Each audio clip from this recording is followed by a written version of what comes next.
Kusemakhiweni ozinto ezingentezi obhazabhaza bamakhemera bakuhlangabeza emasangweni mzimkhulu wendaba la ukhamba khona nanzi ezijujileko. The medical certificate in our possession indicates that she is not well at least between today, the 13th of July 2026, including the 15th of July. It's just one of those useless so-called medical certificates. Ikomishini kaMadlanga ithe incwadi yokugula elethwe magqwetha womphakathi wephiko eliphenya ukukhohlakala ayitsho litho ngombana ihlathulula ibona ugula uphethwe yini. We still have evidence against him, and he knows that we have got the evidence against him, and that is why he's accused number one. Ichabalele isivumelwano sokuvuma icala sikangqondongqondo kezobulelesi uVusumuzi Khethmatlala ngemva kokubana uMatlala phaya isiqundo sekhotho yamacala akhethekileko athindaza imali sokubana anikelwe isigwebo seminyaka eli-12 ejele. Singena siyakhuleka sitshaba sikanzunza noManala sibawone samukele endabeni zesiNdebele ku-SABC1 akwande.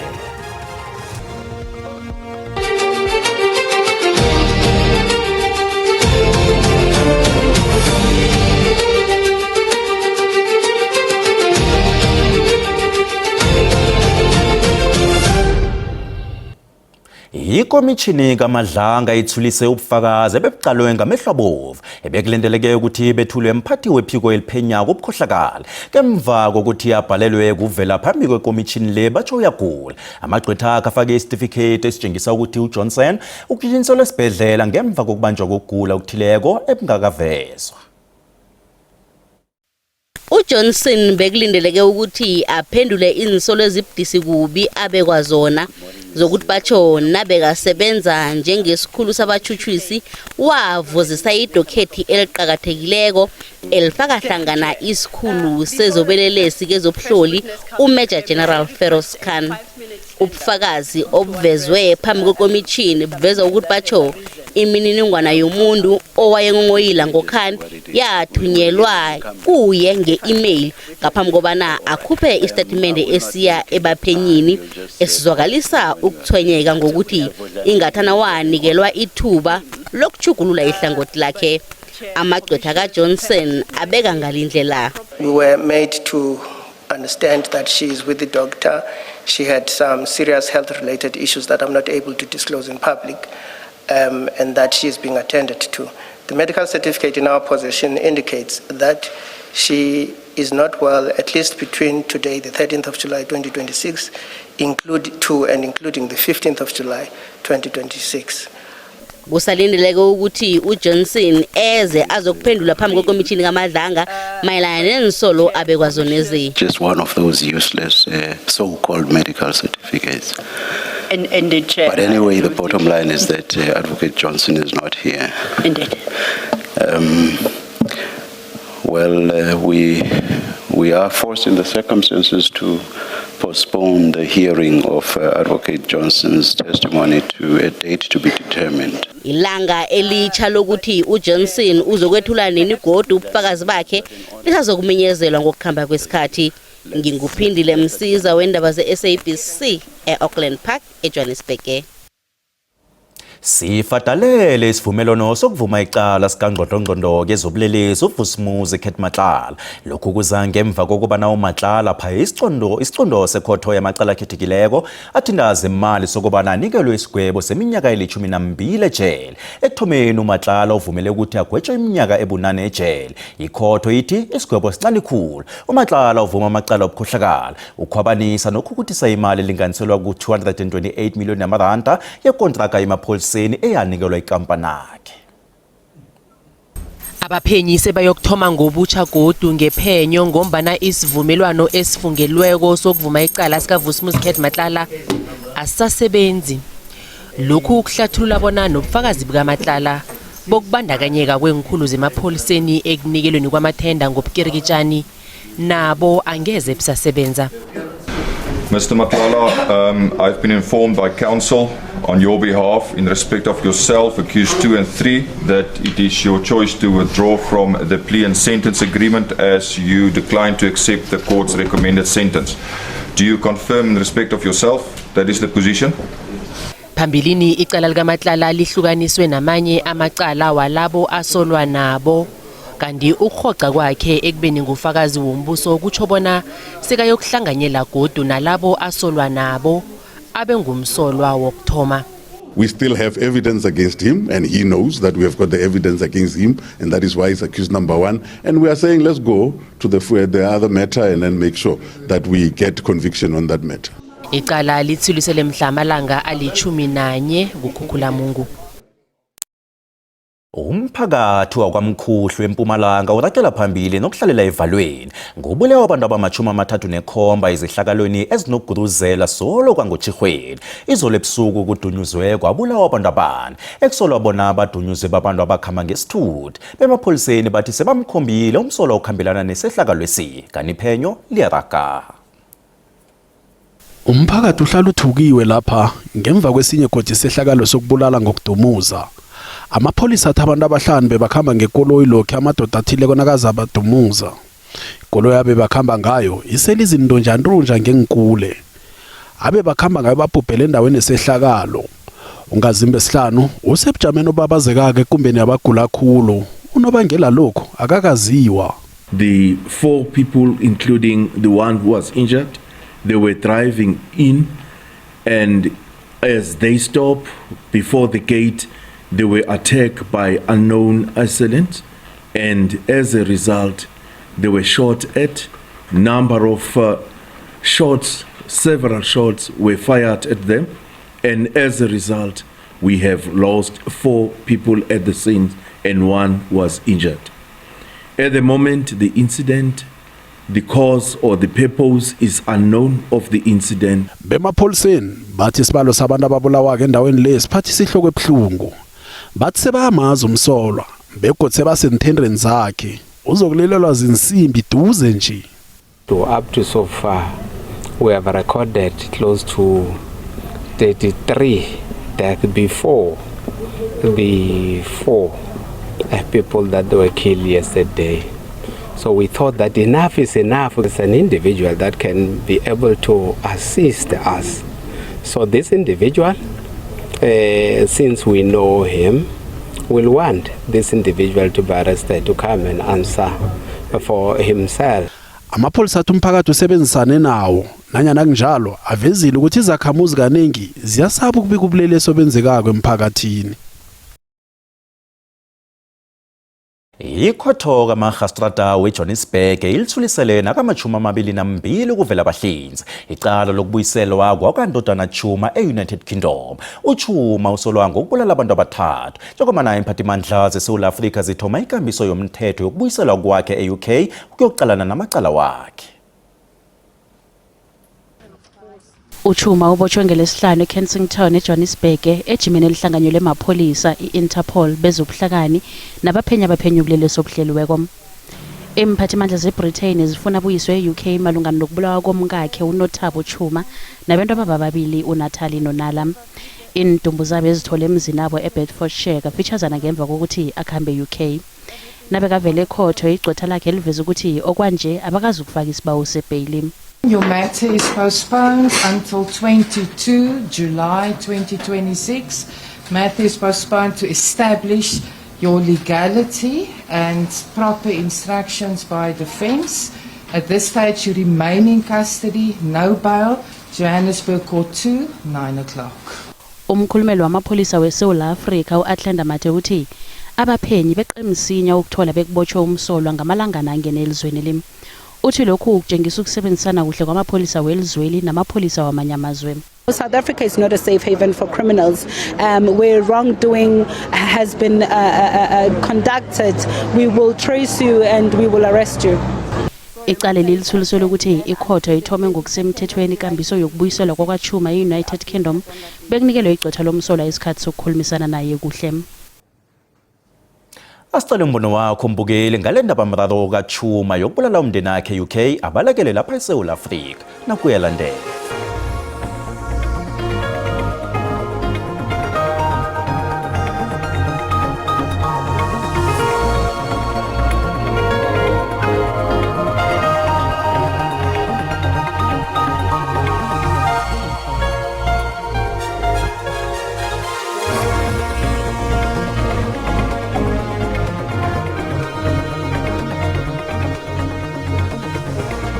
Kwanga mhathi indoda le evele ngephoto mhathi isikhiya singalahlelwa le isikhiya sangejele mhathi yaze yangcola le ndoda ushuthi nje ubuntu into ekade yafa kuyona Sibinde singaka ubulala umfazi ubulale nabantwana noqethe ubalekele eSouth Africa Ubonakala njengomuntu ongcozi khulu kuseMasola Africa mhathi Ethe weSewula Africa awukaqini kwanje awuzame ukuthi udlale indima yawo phezulu kombulali Awombuso wethu wala eSouth Africa yasifela straight akakhambisana nalabo abakhambako obuyele ngale ekibo ayofeyisana namacala akhe akabothwe izandla nenyawo uyingozi khulu umuntu lo akafuneki phakathi kwabantu thina sifuna bobaba bavikela abantwana nabomma hayi ababulala abantwana abakabanjwe lo mfo avalelwe kwezimnyama izisele nje ikhotho ufuna ethi ingamgweba lidilika jele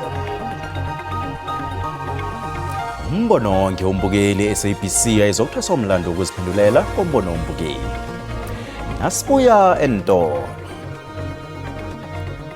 A massive reduction in traffic and law enforcement, and this ultimately leaves workers and communities more vulnerable to accidents, more vulnerable to traffic violations.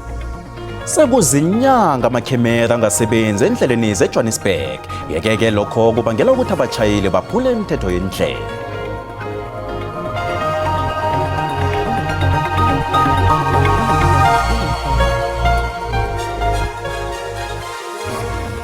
Sakwamukela mbukeli nawuceda ukungena sisekhona indaba ezikuphundileko yazithola ku YouTube, SABC Plus, TikTok, X na ku Facebook.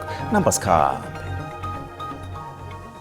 Sekudlule inyanga ezilikhomba kodwa solo kwasuswa amakhemera aluseyindlela eJohannesburg ngenxa yokucineliswa kwekontraka neSintel. Isivumelwano phakathi komkhandlu neSintel siphele ngoNobayeni wangomnyaka opheleleko amalangana ka-23.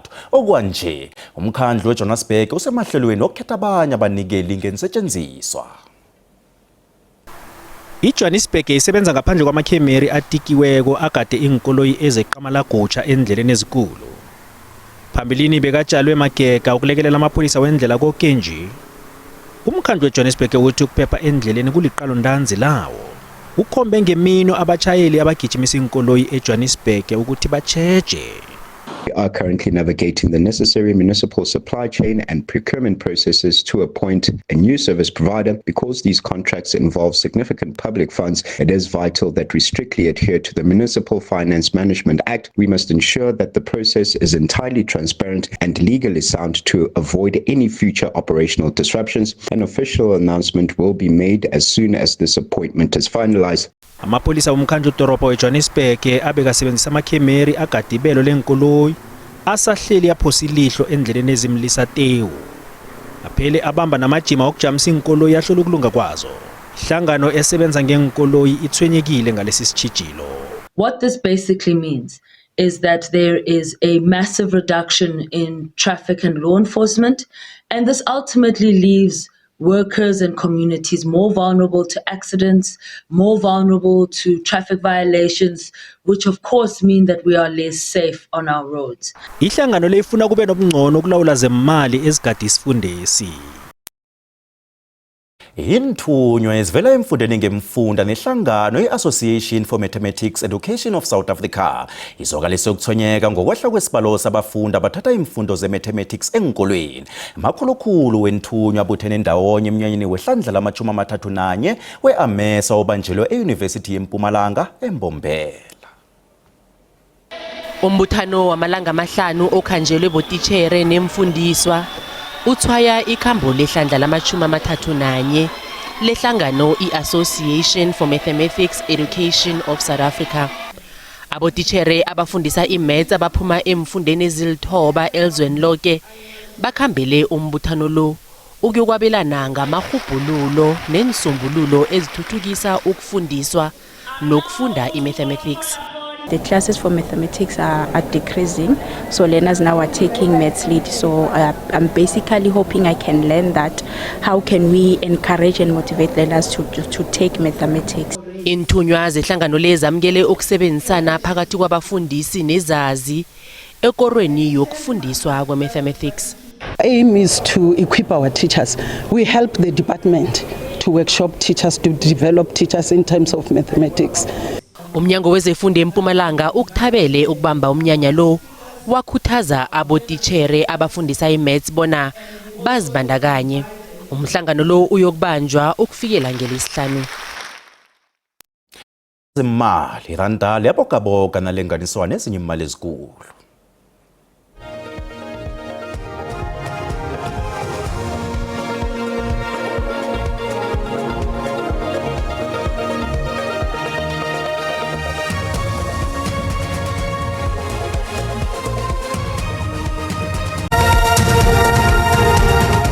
Siyalochisa ngosuku namhlanje kungomvulo nje ke siqalele ukuthi anjani amazinga okuchisa nobujamo bezulu sibone lapha ke livulile phakathi nenaga yeSouth Africa livalile ngale ke ngetshingalanga inaga ngegwini bese ke kuthoma lapha amathuba nge30% lapha endaweni zePumalanga Kapa eMthatha nangale ke ngesifundeni sangale ngeKZN indawo yonke nakezinye indawo zangapha ngeMpumalanga nakhona pha eGauteng nge30% siyoqala ukuthi kusasa abanjani na ikungo sibona khulu endaweni eziningi ezingegwini kusukela ngale ngetshingalanga uze ngapha kodwa ePumalanga Kapa sibona ikhona nalapha esifundeni sangale ngeKZN nesifundeni sangale ke ngeMpumalanga abantu batsheje kukhulu ekseni nabachayelako sithole lapha ke isilemukiso namhlanje sikunemjijo eduma kumbi ngale ngePumalanga endaweni zangale ngakubombombela siyakusuduka ukwazi ukubona ukuthi anjani amazinga okuchisa siyokuthoma esifundeni sangapha ngeGauteng ebusuku nekuseni kumakhaza kizo zonke indawo ngokuhamba kwesikhathi sibona iCarltonville iyaphola nge21 iPitori nge20 Bronkhortspruit nge22 Johannesburg imakhazana pheze imini yonke nge19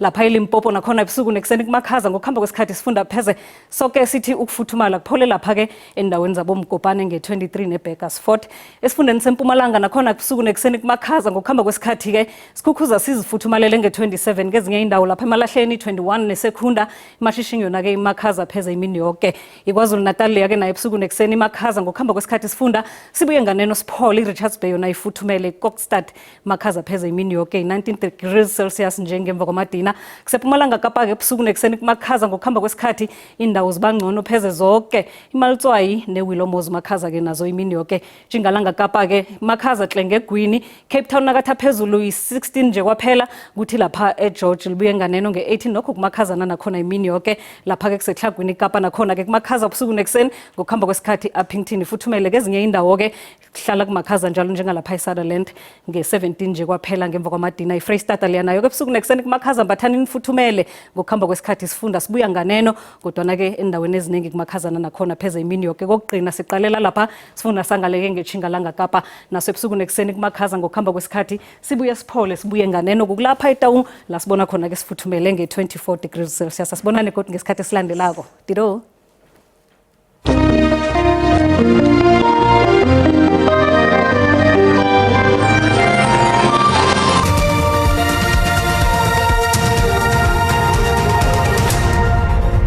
Kesimbi ekhomba kulandela indaba zesizulu kanti kusasa ngesikhathi esifanako kezesiswati kukhobongile